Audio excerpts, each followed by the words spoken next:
Deus está em Cristo reconciliando. Palestra realizada em 23 de março de 1965. Neville Goddard. Se você abrisse a Bíblia e abrisse a página e lesse esta pequena declaração simples, Deus estava em Cristo, reconciliando consigo o mundo, você entenderia. Deus estava em Cristo, reconciliando consigo o mundo, não imputando contra eles as suas transgressões, e confiando-nos a mensagem da reconciliação. O que significaria isso? 2 Coríntios 5, versículo 19. Quem é este Deus e quem é este Cristo? E quem somos nós que nos confia esta mensagem de reconciliação? Quando você abre a Bíblia, você está realmente abrindo o maior mistério do mundo. Não é algo que você pode pegar e depois apenas dizer, bem, eu vou ler e isso é algo como ler o Jornal da Manhã, uma pequena notícia. Então, você me acompanha de perto e vê como funciona conosco. Vou agora citar o salmo mais citado que é citado no Novo Testamento, o 110º. E o Senhor diz ao meu Senhor, senta-te à minha direita, até que eu faça dos teus inimigos o escabelo dos teus pés. O Senhor jurou e não mudará de ideia, tu és sacerdote para sempre, segundo a ordem de Melquisedeque. Salmo 110, versículos 1 a 4. Agora, este é o salmo mais citado no Novo Testamento. Quando é citado nos evangelhos Mateus, Marcos e Lucas, as palavras são citadas por Jesus Cristo. Naturalmente, depois que os evangelhos terminaram, só poderia ser citado por ele, não por ele, e assim o encontramos em Atos, Romanos, Coríntios, Efésios, Colossenses, 12 vezes na Epístola aos Hebreus. Nós encontramos na Epístola a Pedro e no último livro, o livro do Apocalipse. E aqui está este Salmo 110, o que significa? E o Senhor diz ao meu Senhor, senta-te à minha direita, até que eu faça de seus inimigos o escabelo de seus pés. Agora aqui ele apresenta três personagens, aparentemente. Pois aqui está o grande poeta, o inspirado poeta Davi, e Davi está falando, e ele fala do Senhor, o Criador do universo, então ele fala de meu Senhor, algo totalmente diferente. Qual é a diferença entre Davi, o Senhor que é o Criador do universo, e o Senhor de Davi? Fala disso como meu Senhor. Ele diz ao meu Senhor, sente-se à minha direita, até que eu faça dos seus inimigos o escabelo dos seus pés, o Senhor que é o Criador do universo, e então o Senhor de Davi. Fala disso como meu Senhor. Agora, ele me confiou a mensagem da reconciliação, como citei no início de Coríntios, então devo esta noite explicar a vocês esta passagem. Pois o que Cristo está fazendo no mundo? Ele não vem para mudar governos, ele não se importa se o governo é de democracia, de tirania, realmente, esse não é o propósito dele. Quando Cristo começa a despertar dentro do homem, ele não tem nenhum desejo de mudar as formas de governo. Ele não se importa se este governo é um governo de democracia, e um é de comunismo, e um é de outra coisa, não tem nada a ver com governos. Ele vem apenas para cumprir as Escrituras, é necessário que as Escrituras se cumpram em mim. Lucas 22, versículo 37. Assim, começando pela lei de Moisés, pelos profetas e pelos salmos, interpretou-lhes tudo o que a seu respeito estava escrito. Lucas 24, versículo 27. Então tudo está escrito sobre mim, pois o Cristo da Escritura não difere do Cristo em você.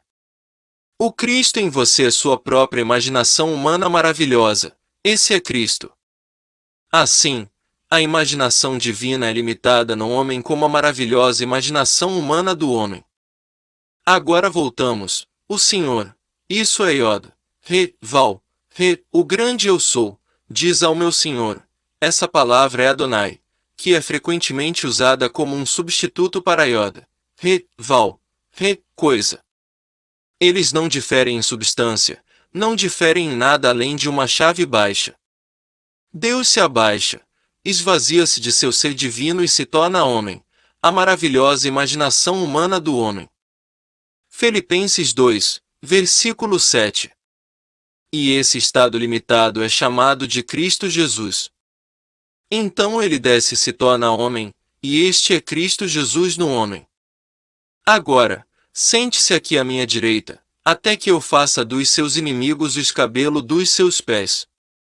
Bem, a mão direita é apenas o lugar de honra, isso é tudo o que é. Ainda hoje, em 1965, você tem um jantar e seu convidado de honra está sentado à sua direita. Se você foi agora à Casa Branca, o membro mais importante do gabinete está à sua direita. Se você foi ao Palácio de Buckingham e foi convidado para lá, você pode olhar ao redor da mesa e ver que o mais importante naquela reunião, baseado no conceito dela ou no conceito dele, se estará sentado à direita dela. Tudo o que significa é simplesmente o lugar de honra. Então aqui, sentado à minha mão direita, bem agora, quem vai fazer a coisa toda?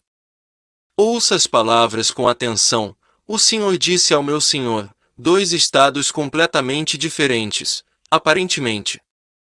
Sente-se à minha direita, até que eu faça dos seus inimigos o escabelo dos seus pés. Então, quem vai fazer isso agora? O Senhor vai fazer isso, não minha imaginação humana, pois este é Jesus Cristo. É realmente Jesus Cristo. Bem, os estudiosos têm argumentado ao longo dos séculos sobre o que significa meu Senhor, e eles disseram que Davi se referia ao rei governante da época. Bem, ele não poderia estar se referindo ao rei governante da época, se você considerar historicamente, porque ele era o rei. Se você entender como ele escreveu quando era criança, então Saul era o rei, e Saul foi rejeitado pelo Senhor. Davi foi chamado e ungido pelo Senhor. Salmo 89, versículo 20.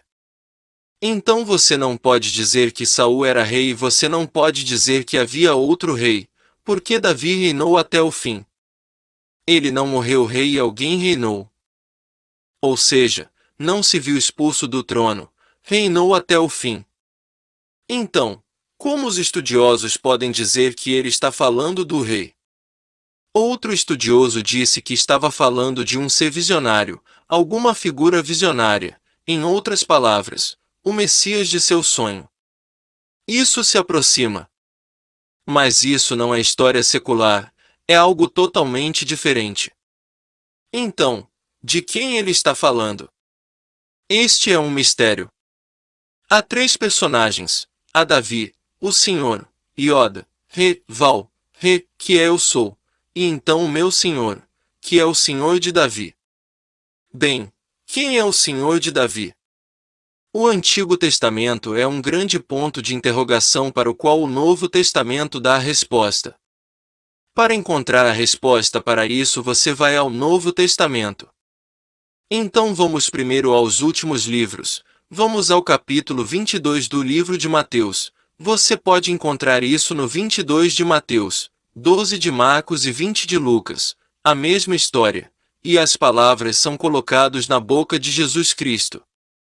Ele está discutindo a ressurreição, a quebra da última barreira neste mundo, pois o último inimigo a ser vencido é a morte. Então ele está dizendo ao mundo que você realmente não morre, que aqueles que são ressuscitados não morrem mais. Você morre e é revivido, até aquele momento em que você é ressuscitado, e então você não morre mais. Você faz parte de uma era totalmente diferente, de um mundo diferente. Agora você é o Filho de Deus e, portanto, um dos ressuscitados. Então ele cita o maior de todos os mandamentos, o Shema. Ouve, ó Israel, e a palavra agora usada é Adonai, que é a mesma palavra usada nesta declaração, meu Pai, que é chamado de meu Pai, Senhor. Então ele nos diz, ouve, ó Israel, o Senhor nosso Deus é o único Senhor. Deuteronômio 6. Versículo 4. Eles concordam com isso, pois isso está fixado na mente de todos os que entendem a palavra de Deus. Ninguém fez a pergunta, Então ele faz a pergunta. Este é o lugar onde todo o mistério é revelado, se alguém puder obtê-lo. Ele disse: O que vocês pensam do Cristo? De quem é filho? E eles responderam: O filho de Davi. Ele disse: Por que então Davi, no Espírito, o chamou de Senhor? Dizendo no Salmo: Disse o Senhor ao meu Senhor: Assenta-te à minha direita, até que eu ponha os teus inimigos por escabelo dos teus pés. Se Davi assim o chama de Senhor, como ele pode ser seu filho? Mateus 22, versículo 42. Agora ele nos mostra a relação desta pergunta feita e declarada no Salmo 110. Agora, meu senhor, é uma expressão usada para um escravo de seu senhor, de uma esposa de seu marido, de um cidadão de seu rei, pelo filho de seu pai. Ele faz a pergunta sobre a relação pai-filho, então ele configura que Davi está perguntando e afirmando sobre seu pai. Ele se identifica com a afirmação, meu senhor. Porque Davi me chamou, ele está nos dizendo, meu senhor. E sendo meu filho, ele está me chamando de pai. Se Davi me chama de meu senhor, como eu poderia ser seu filho? Pois aqui está Cristo falando, ele disse, o que vocês pensam do Cristo, de quem ele é filho? E eles responderam, o filho de Davi. Bem, então, por que Davi no Espírito chamou de Senhor? E então ele cita o Salmo 110, pois Davi no Espírito disse, o Senhor disse ao meu Senhor, que é para meu Pai. Senta-te à minha direita, até que eu faça dos teus inimigos o escabelo dos teus pés. Se Davi assim o chama Senhor que é meu Pai, como ele pode ser seu filho? Ele está revelando o grande segredo, essa inversão de ordem, que até hoje as pessoas não entendem. Mesmo que ouçam dos lábios de quem o experimentou, eles ainda não o aceitarão por causa de 2 séculos, ou 2000 anos, de incompreensão pré-fabricada do mistério. Então nós montamos a coisa toda, nos diz como é feito. Agora, ele é minha própria imaginação humana maravilhosa. Eu faço isso. Não, ele me coloca no ritmo. Quem? O Senhor, o grande eu sou.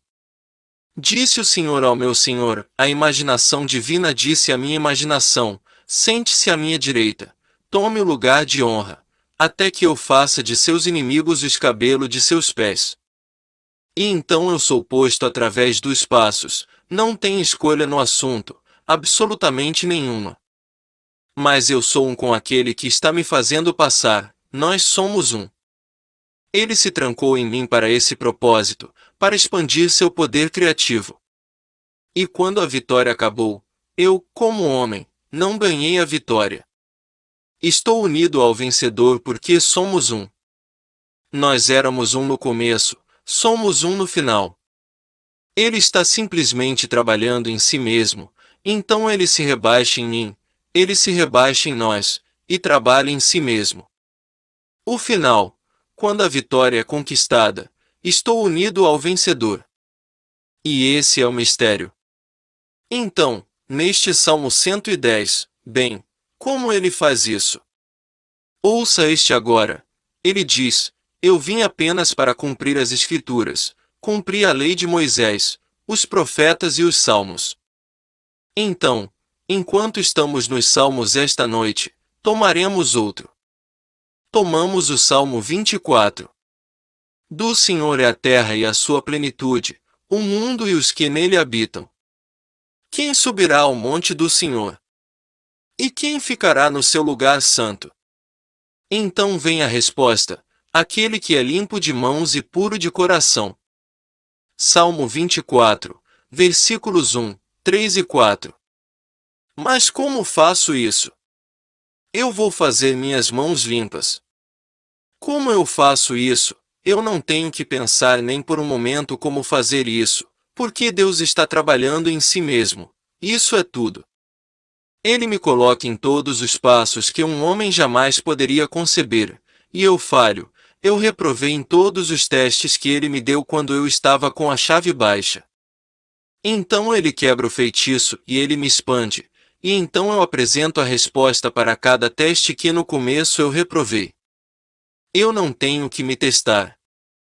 Como tenho as mãos limpas? Como tenho as mãos impuras? Bem, a mão impura ou manchada é a mão que aceita suborno, a mão que comete o ato de assassinato, a mão que rouba, a mão que tem ganância pelo ganho. Essa é a mão manchada. E o mesmo acontece com o coração impuro. Se você ler o capítulo 15 do livro de Mateus, ele menciona todas essas qualidades, pois tudo que é impuro procede do coração, tudo. Eu não poderia matar a menos que fosse a primeira parte de mim. E as palavras mente e coração são as mesmas em hebraico. E assim, eu não poderia matar a menos que primeiro alimentasse o pensamento, eu não poderia roubar, eu não poderia aceitar o suborno, eu não poderia ter aquela ganância intensa por ganho à custa dos outros. Não saiu do coração, da mente. Então ele me diz: aqueles que têm um coração puro podem escalar as alturas e ver Deus, aqueles que têm as mãos limpas. Bem, eu vou tentar me purificar. Não, Deus faz isso. É Deus quem nos estabeleceu, que é Ele mesmo. Jó por toda parte, que você e eu aqui não tivemos escolha no assunto, somos vítimas desse experimento cruel, mas o final justificará o horror de tudo isso. Pois no final, você está unido, todos nós estaremos unidos, com o Autor, o Criador de tudo. Nós somos Deus no final. Então aqui, ele configura isso de uma maneira simples. Deixe-me contar uma pequena história simples que me contou ontem. Um amigo me ligou para minha esposa, e ela é muito doce e gentil conosco. Nós não dirigimos, não temos carro, então ela nos liga toda semana e oferece transporte para qualquer coisa que queiramos fazer. Então este amigo e minha esposa foram fazer compras. Minha esposa teve a oportunidade de parar no supermercado para comprar um pequeno item, e então ela o comprou. Só chegou a 98 centavos. Uma senhora ao lado dela antes, em vez de pedir o que ela queria pedir, ela teve que justificar sua compra, que foi cortada em rodelas, e havia algo, 38 centavos. Então ela teve que dizer: eu quero isso para meu cachorro. Bem, a pessoa sabe exatamente quem vai comê-lo de qualquer maneira, então por que se dar ao trabalho de dizer: quero para o meu cachorro? Então ela comprou meio quilo dessa carne de 38 centavos para seu cachorro, e o açougueiro sabia exatamente quem ia comer quando ela levou para casa. Então o açougueiro simplesmente fez isso. E então minha esposa disse: eu vou querer meio quilo de lombo moído. Bem, isso foi 98 centavos contra 38. Então o açougueiro, tendo escrito essa coisa 38, ele pegou a libra, embrulhou, e então colocou 38, e deu para minha esposa. Ela viu o erro dele e disse: acho que você cometeu um erro. Você não me deu o que eu pedi. Eu vi você tirar isso dessa coisa, e ele disse: eu fiz.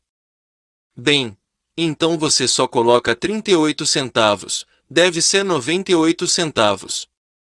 Ele agradeceu, pegou de volta e escreveu 98. É assim que o Senhor fala ao meu Senhor, minha imaginação. Você senta aqui e eu vou colocar você no ritmo, você não se testa. Quando você menos espera, essas coisas são colocadas sobre você, uma coisinha simples como esta. Agora, posso lhe dizer, não é porque minha esposa não poderia ter usado os 50 centavos extras. Temos em pequenos supermercados de Barbados, minha família, temos 3 supermercados enormes, e as pessoas mais ricas da ilha, socialmente proeminentes, e sabemos quem são, entram e são ladrões. Mas seus maridos sabem disso e não reclamam. Nunca dizemos uma palavra, mas notificamos seus maridos dessa atitude simples e peculiar que as esposas adotam. Então eles permitem, em vez de envergonhar suas esposas e, portanto, refletir sobre elas, você deixa que elas peguem o que quiserem, como se você estivesse se livrando disso. No final do mês você me manda a conta. E assim, no final do mês, enviamos as contas para esses ladrões, que são socialmente proeminentes e muito, muito ricos. Então não tem nada a ver com riqueza. Estas são as provas que o Senhor diz ao meu Senhor, a minha imaginação: senta-te aqui, eu te ponho as mãos vão ficar limpas.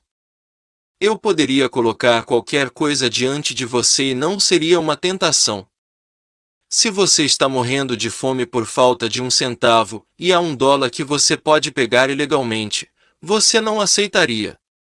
Você chega a esse ponto. E então, quem subirá ao monte do Senhor? E quem permanecerá no seu lugar santo? Aqueles que têm as mãos limpas e o coração puro.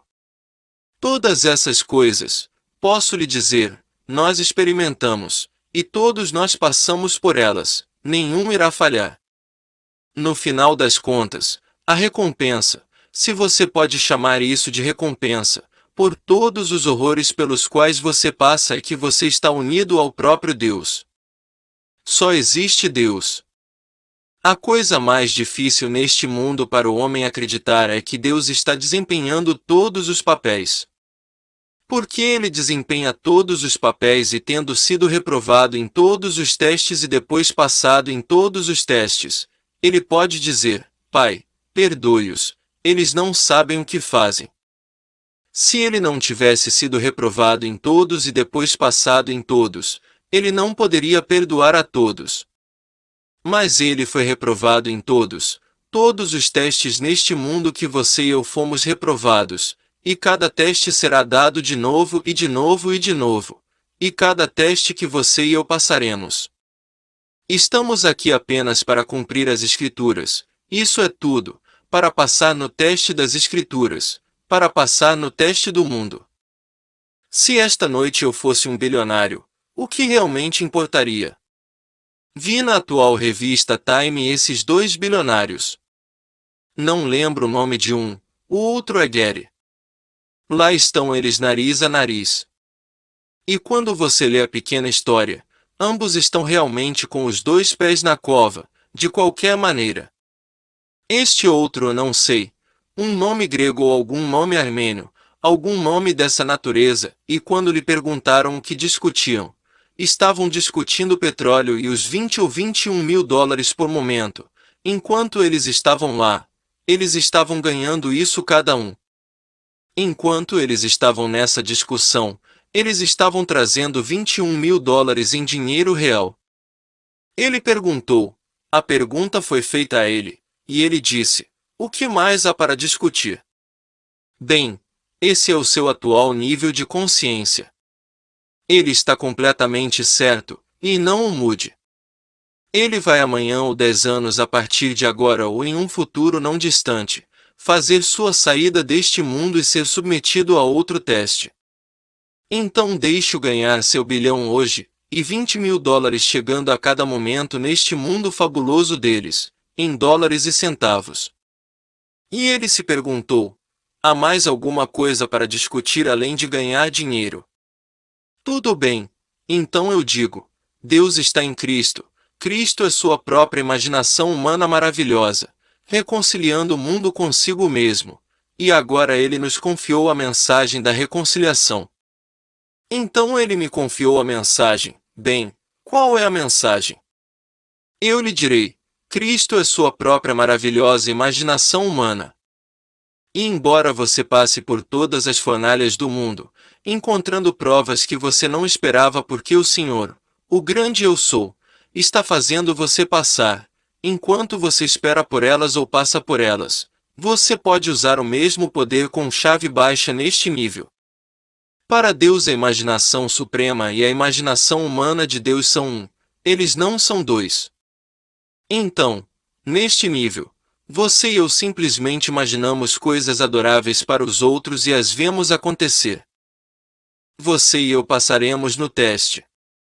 Podemos falhar, mas eventualmente não falharemos. Passaremos em todos os testes deste mundo. O teste que nos é dado é apenas mãos limpas e um coração puro. Esse é todo o teste. Não é que eu vou ficar rico ou famoso ou me tornar isso. Não, o teste é simplesmente a mão limpa. Tenho a oportunidade de tirar algo de outro de alguma maneira ilegal, e então eu pego. Bem, então, eu não fiz o teste nem o encontrei. Agora vou fazer o mesmo teste repetidamente, e vou mudá-lo um pouco para não reconhecer ou lembrar como foi dado a mim antes. Inúmeras maneiras de receber o mesmo teste, até que as mãos fiquem limpas e o coração purificado. Quando o coração se purificar e as mãos estiverem limpas, eu o verei. Então leia todo o capítulo 24 do livro dos Salmos, um muito curto, apenas 10 versículos. Então ele faz esta pergunta maravilhosa: em primeiro lugar, você virá antes e verá a face do Deus de Jacó. Isso é o que você vai ver, como trouxemos na última sexta-feira à noite, a menina dos olhos. E aqui estava o pequeno Jacó, ele o encontrou em um deserto uivante, mas ele era a menina de seus olhos, então ele o cercou. A menina dos olhos é simplesmente a pupila do olho, e a pupila do olho reflete o observador, então eu me torno o que vejo. Então Deus se vê em você, mas no início é uma coisinha minúscula. Quando olho em seus olhos, vejo-me refletido, mas vejo um pequeno reflexo de mim mesmo. Então Amós fez a pergunta: mas Jacó é tão pequeno. Como Jacó pode ficar de pé? Ele é tão pequeno. Amós 7, versículo 2. Novamente o Senhor se arrependeu. Esta é a sua afirmação. Para o segundo, quando for feito 2 vezes, significa que agora será feito. Ele se arrepende e então a imagem começa a se expandir em você. Qual imagem? É a imagem de Deus. Pois se eu olhar em seus olhos eu não te vejo, eu me vejo. Se eu sorrio, a imagem sorri, se eu franzo a testa, ele franze a testa. Não importa o que eu faça, ele faz. Deus então começa a mudar sua natureza em relação a mim, e eu começo a me expandir à medida que ele muda sua natureza. Finalmente chegou ao extremo onde é Deus Pai que é amor infinito. Mas para chegar a isso, ele tem que me levar por todas essas etapas e é o próprio Deus impondo isso a si mesmo. Há apenas Deus, não há nada além de Deus. Então aqui está este maravilhoso 110º, o salmo mais citado no Novo Testamento. Agora, a passagem dela que eu não toquei até agora, que é citada em todo Hebreus: tu és sacerdote para sempre, segundo a ordem de Melquisedeque. Hebreus 5, versículo 6. É isso que eu sou. É o que me dizem, depois que sou ressuscitado. Pois isso é identificado com a ressurreição. Quem é Melquisedeque? Ele não tem pai, não tem mãe, não tem começo de dias nem fim de dias, nem genealogia, nem origem, nem passado. Quem poderia ser senão o próprio Deus? Você se senta à minha direita, o lugar de honra, e eu vou levá-lo através dos passos, e no final você será um sacerdote segundo a ordem de Melquisedeque. Então ele me traz para o estado em que não tenho antecedentes, não tenho origem, sou autogerado. Eu sou o ser que sou, não pelo fato de que alguém me gerou. Eu sou o mesmo ser que criou todo o vasto universo. Isso é Melquisedeque, sem pai, sem mãe, sem começo de dias, sem fim de dias, sem genealogia. Isso vem através da revelação chamada ressurreição. Então, quando Paulo usa este Salmo 110 em sua carta aos Efésios, ele fala de Deus, o qual Deus realizou em Cristo, pela ressurreição de Jesus Cristo dentre os mortos, e agora está assentado à direita nos lugares celestiais. Efésios 1, versículo 20. Mas quem fez isso? Deus, o que Deus realizou em Cristo. Bem, Cristo é sua própria imaginação, então Deus realizou isso em você. O que ele realizou em mim? Tudo registrado nas Escrituras a respeito de Jesus Cristo, ele realizou em minha imaginação. Quando eu menos esperava, ele veio como um ladrão na noite e me acordou de um longo, longo sono, que, sem dúvida, foi um sonho horrível, pois todos nós tivemos que sonhar o mesmo sonho. E o sonho é o sonho do horror. Então ele me acordou em meu crânio, que se chama Gólgota. Então ele me trouxe para me mostrar o simbolismo do meu nascimento. Então seja trazido Davi para o meu mundo. Bem, quem é Davi? Quando vi, ele era simplesmente um jovem, 12, 13 anos. Mas no pensamento hebraico, a história consiste em todas as gerações de homens e suas realizações fundidas em um único grande todo, e esse tempo concentrado no qual todas as gerações dos homens se fundem e do qual todas elas surgem é chamado eternidade. Eclesiastes 3, versículo 11. A eternidade, por minha própria experiência mística, é personificada na juventude. Não é um velho como os gregos pintaram e nossos artistas modernos pintaram. Não tem nada a ver com a idade, eternidade é juventude. E aquela eternidade concentrada que Deus colocou em minha mente que eu tive que trazer, é personificada como um jovem, e ele é Davi. Então eu tive que tocar todas essas partes que estavam contidas nesse ser completamente concentrado. Assim, a história é simplesmente composta de todas as gerações de homens, e suas experiências fundidas neste único ser. Esse ser é Davi. A eternidade é colocada na mente do homem e então você a sonha. Ele é o grande sonhador. Ele é o ser que está fazendo toda a luta do mundo. É você sonhando. E no final você o tirará de sua própria mente, e você é o pai dele, então ele o chama de meu senhor. Você é o pai dele, então você o traz para fora e ele está diante de você e o chama de pai, que é meu senhor. Então voltamos. O que vocês pensam do Cristo? De quem é filho? O filho de Davi. Então, por que Davi, no espírito, o chamou de Senhor, dizendo: O Senhor disse ao meu Senhor: Assenta-te à minha direita, até que eu faça dos teus inimigos os cabelos dos teus pés. Se Davi assim o chama de Senhor, como ele pode ser filho de Davi? Uma inversão completa da ordem. Assim, a eternidade foi colocada na mente do homem, e o homem o gerou, personificado como um jovem. O ser que o gera como pai dele é maior do que a eternidade, maior do que todo o vasto conceito de tudo o que é agora o homem, e tudo o que o homem fez, está fazendo e fará. A coisa toda está dentro do homem, concentrada neste único jovem.